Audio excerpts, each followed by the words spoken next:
Hello and welcome to Pro Trader Strategies market commentary for January the 16th. It's a Thursday and it's my webinar day. But without further ado, my name's Eric Wilkinson. You may recognize me as the Wolfman on mainstream media, where I talk about the economic data, geopolitical, and market analysis. Well, I do that here in these daily market commentaries as well. I'm going to talk about the economic data, how I see that impacting these markets that we trade every day. But more importantly, I want to teach you guys how to take options and implement them into your portfolio around your market assumption. Please remember, though, that past performance of any trading system or methodology is not necessarily indicative of future results. All right. Anyway, with that out of the way, let's get on with the economic data, and then that will give us a guide to what we think is going to be happening with the overall markets right now. We've gotten a couple of things overseas. We did get the ECB monetary policy meeting accounts. They're basically talking about keeping interest rates very low. We got the German final CPI coming in line with expectations at 0.5%. Now that is, we'd like to see that come off a little bit, although most economists would say that that's not a good thing. They want to see consumer price index rise because that shows that there is demand and people are buying. And as people are buying, that drives prices higher. But right now, with the German market in more of a recessionary kind of thing, CPI staying relatively low, allowing people to buy at lower prices is a good thing right now. All right, that's enough for overseas. Now we move back here to the United States and we got core retail sales. Now remember, we heard yesterday Target was not getting the holiday buying that most other people were kind of looking at, and we saw that the buying came in late in the holiday season. Well, this is a bit of a nice silver lining, I guess, if you will, because we got core retail sales coming in at 0.7%, expected to be 0.5%, albeit they did revise the previous month's number down by 0.1%. That is still a nice beat. We already know that the retailer came in late in the cycle, so this is good. This is a December reading. We knew November was not too good because Thanksgiving came in here in the United States a little bit late in that cycle, causing the retailer to go out and buy for the holiday season a little bit late in that cycle as well. And remember, core retail sales is something that excludes automobiles, and that is more volatile, especially around a holiday season, right? And we saw the retail sales coming in flat with 0.3%, expected to be 0.3%. They did revise last month's number up slightly to from 0.2 to 0.3, so that 0.1% increase there, or yeah, 0.1% increase there. Now, something that we noticed there also is on that retail sales from last month is that it was a bit of a surprise to the upside anyway, so now they even marked that up higher. So looks like maybe that more people were out there buying cars for the holiday season, which could cause that crimp in the brick and mortar stores for what we quote unquote call the retail for clothing and stuff like that. So we'll have to keep our eyes on that pretty closely. Then we also got Philly Fed Manufacturing Index that came in at 17, expected to be 3.7. Major beat on that line, so that is good. We're starting to see that Philly Fed come back a little bit because remember we saw last month it only came in at 0.3. This is probably the highest reading we've seen in about 3 or 4 months now on that Philly Fed, and those are the ones that we were kind of keeping an eye on, starting to see those come off a little bit. We want to look at the PMIs, obviously, because PMI, which is Purchase Managers Index for the manufacturing sector, that is very forward-looking. This Philly Fed is a hindsight. It is basically already in the rearview mirror, but good to see that we are seeing some manufacturing coming out of the Philly area. And then we also got importer prices in line with expectations. That's pretty impressive that it came in at 0.3% and it was expected to be 0.3% because remember, we have tariffs going on and that's supposed to increase these prices. We're not really seeing that show up like I would have expected. Those tariffs really out of left field kind of thing that I thought was really going to hurt, but it does not seem to be, and it's a bit of a bizarre thing for me. Anyway, unemployment claims coming in at 204,000, expected to be 217. Now that's people claiming for unemployment. That's lower. That is good. That's showing the workforce is in full swing. It means people are employed for the most part. All right, business inventories. We got a drawdown of negative 0.2, expected to be a negative 0.1, and last month's revised down by 0.1%. So seeing those businesses move inventories, especially at that holiday season, we don't want to see a build, especially around that. That's, they call it Black Friday for a reason. That's because that's when these companies go from being in the red and go into the black on the accounting sheet, because anything that's in red means you are in negative territory. So that is good. Seeing business inventories move out is good. We also got the National Association of Home Builders, or the NAHB, housing market index that came in at 75. It was expected to be 74, so good on that front. We also saw gas storage come in at a drawdown of 109 billion cubic feet, expected to be 91 billion cubic feet. So, that shows demand, or that it was really cold throughout the United States and people were using a lot of natural gas. So let's get on to the overall markets. We're seeing crude oil make a bit of a bounce after this big sell-off that we've seen of almost, at one point in time, almost $10 a barrel in a very short time, so a big pullback. One thing to note, yesterday I was looking at this and we were looking pretty bearish because it looked like to me it was going to settle below that line in the sand that we were talking about with the, sorry, I think I just clicked on the wrong thing. There we go, yes. We were looking at this to be breaking below this $58 a barrel right here. Now that has acted as resistance on the way up. When we were coming up through this, you can see that as we approached that $58 a barrel, got a lot of resistance. And then again, here at this Fibonacci at the $59 a barrel. Once we broke above that, you can see the shorts basically got caught on their heels. This was also in and around the Iran tensions with the United States. Once that all kind of went by the wayside, we got that massive drop. But now we're looking at this again. It's been acting as support, right? Right there we settled above 58. Again on Tuesday settled above 58. Yesterday we were looking at settling below that. As a matter of fact, we were close to the lows when we were talking. And then a late day rally got us back up in and above. We could call it did settle just slightly below that. But, when we're looking at the charts, that was a major reversal that is pretty bullish, to be quite honest.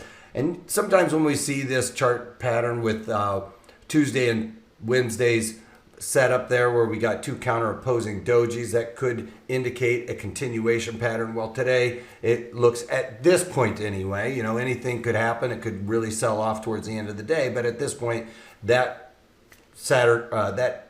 pattern setup is broken and back up there testing that $59 a barrel. Now, I had talked about this. I believe that this $58 a barrel is going to start losing some of its support and resistance strength as the market trades in and around this area and fills in this little bit of small volume node in there and creates a bigger bell curve here. All right. I don't think that this is really going to happen at this point. I think the market is signaling that the economy is starting to gain some traction, and we are going to start seeing that crude oil demand, especially when we see things like the Philly Fed, right, manufacturing, that manufacturing index is driving. This is going to be a product of seeing strength in the manufacturing sector, because really crude oil isn't just about buying gasoline, you guys. It's not just breaking that crude oil down into gasoline. It goes into the manufacturing process with different types of oils and chemicals that create plastics. Okay, so when manufacturing sector starts picking up, that is going to be a major driver of the demand in crude oil. So that's what we're kind of seeing right now is crude oil getting a bounce here off of that Philly Fed number. They're seeing that strength in that manufacturing sector. All right, gold is coming off. Well, why? Because really it is a safe haven asset. That means that when the market is in turmoil, people are going to park their money in something like this. Well, when the market is creating all-time highs, people are going to do a rotation out of the safe haven into more risky assets like the equities. All right, so that's kind of what we're seeing here. It's not a major rotation here, but the gold guys are seeing this move in the equities and do not want to miss out on that alpha, the upside there. So when we move over to the bonds, you can see the bonds are also going to come off. They're only off by about a half a point right now. It does look like we have a fully encapsulating bearish candle here. But at the end of the day, I've talked about this. I think that we are in a sweet spot right here between 160 and 158-ish or the 57 handle. So I think the market is going to kind of fluctuate back and forth here. We've been seeing it from the Fed governors that they are not going to increase interest rates. Now remember, it's the teeter-totter, you guys, on interest rates. So if we create a teeter-totter and we're seeing the bonds go down like this, so price is going down at an angle, well, that means that interest rates are going up. All right, so that's a little bit bizarre right now because we're seeing the Fed governors talk about keeping interest rates right here where we are. Now, the bonds are very forward-looking down the road, 30 years down the road, right? That, yeah, maybe likely that interest rates aren't going to be right here in 30 years, but at the end of the day, we are in a holding pattern, and that to me says that the bonds are going to trade in and around this kind of area where we might see some pops up and below those lines of delineation that I've talked about. But at the end of the day, it is looking like we are going to settle down around this area. One thing to keep an eye on is the 200-day moving average is moving higher while the 50-day moving average is moving lower. And we are in a bearish trend here. So we are going to have to keep an eye on that. Can we break above that upper band there? But right now we are seeing lower highs and lower lows in the bonds. So, you know, conventional wisdom does say we are in a bearish pattern here, but I think we could easily see this meld out and start trading in a sideways trend for the bonds. And then we move over to the Dow Jones Industrial Average. Let me try and get this out of the way so it's not bothering the ticker symbols up here. Making another new all-time high. It almost looks, 30,000 seems like it could very well happen in 2020 with the market momentum that we're seeing here, the good economic data, this big trade deal with China. That is actually huge for the markets. We could easily start to see this market really want to rally throughout the rest of the year, barring some kind of major upset happening, a war or something like that, or a bombing. Something crazy at this point, I think. I see Europe coming out of this recession in 2020. I don't think we're going to see a major robust kind of market, but we are seeing good, or at least better economic data, hopeful economic data. All right, the NASDAQ all-time high here at 91.19. We got the E-mini S&Ps also new all-time high and have gotten above that 3,000 mark. You know, people are probably, 3,300 mark, where people are putting on their 3,300 Dow hats or 3,300 S&Ps, sorry. Anyway, moving over to the E-mini S&Ps, you can see that this is the breakdown of the E-mini S&Ps, and that all-time high was printed during the day session. So that is something that is very important as a chartist. One thing to note, though, we finished close to the lows of the day. Since that high was printed during the day session, it doesn't mean that we have to go back up there immediately and test that. So a lot of people are talking about, putting on some protection up in and around this area, especially when you see those all-time highs happening. So keep your eye out for this. If you see a lot of bearishness at the end of the day that this could start setting up like a candle that is rather bearish. All right, something that I'm working on, I talked about getting out of my eBay calls where I was basically lowering my basis on this. I'm long at 37. I've lowered my basis to 36. Well, I've actually got a working order in here to get out of my eBay at $36. So I've lowered my basis to $35.80 or something. So you can see I'm 9 cents in the money on this trade, being very mechanical about lowering that cost basis on this to increase my probabilities of success. I don't think that we're going to see 37 before the earnings here. You can see we got earnings coming around just in the next cycle here, not too far away. So if I can get out of this, free up some margin for earnings, then I'll be happy about that. Maybe even play eBay again for the earnings trade. We've seen a very nice area where there's some major support here in eBay. So like to get out of this. Might happen today. I don't have a whole lot of high hopes for this trade to be executed, but just so you guys know, I want you on the same page as me. If you see $36 in eBay, then I am out of that trade.